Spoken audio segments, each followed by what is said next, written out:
Okay, welcome back. We're on page 754 talking about labeling. You need to label the printers consistent with the way they're named.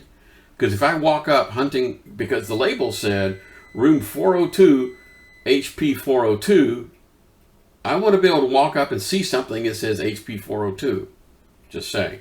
And you probably ought to label the print trays as well, because if I printed on legal paper, I need to know where that is and that kind of stuff.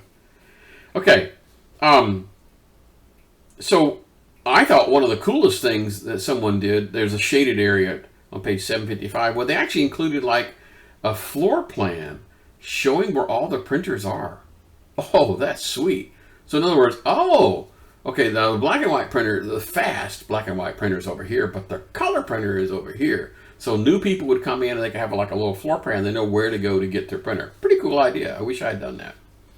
On page 755, they talk about monitoring. Now, most commercial, office style printers have a management capability through SNMP, Simple Network Managing Protocol. To tell you the truth, most of them have their own system. Like HP has their own setup.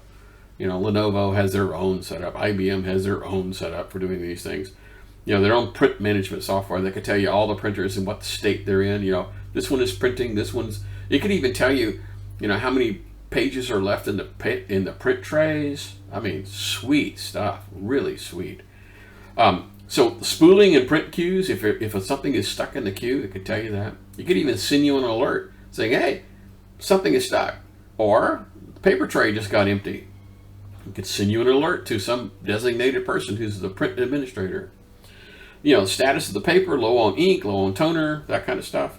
And so there's a little thing talking about one of the things that some people did is they do a print test every week. And so some printers that don't get used much, like those plotters I was telling you about, we didn't use them every day. And so they would the machine would get kind of cranky if they, weren't being used on a very frequent basis. So once a week, we just print a little test strip. Just woke the printer up, make it do its thing, ran through all the colors. And, we just used about this much paper. Maybe it was 3 foot wide, but it was only about this much. And so just kind of a test run. Pretty good idea. Environment on page 765. So, do you recycle your toner and ink cartridges? You probably should. What about recycling paper? A very good idea would be to have a recycle bin right next to the printer, because an awful lot of people would print something and go, "Oh, that is not what I wanted, doggone it," and toss it. So if you have a shared printer, that would be have a big recycle bin there would be a good idea. What about shredding on page 757? So you could do this yourself, right? But to tell you the truth, if you're doing, military style, destruction for classified material, you need a lot more than just a home-based shredder that you buy at Best Buy. Okay, you need something more. First of all, if you're doing it on site, it's rather costly, time-consuming, noisy, dusty. Okay, I don't want to have that right next to me while I'm trying to get work done. Somebody's running an industrial shredder, on a wall that's adjacent to my office. It'd be like, dang. So there's some security concerns if you take it off-site. But the best solution is actually to have these companies that come on site to your location.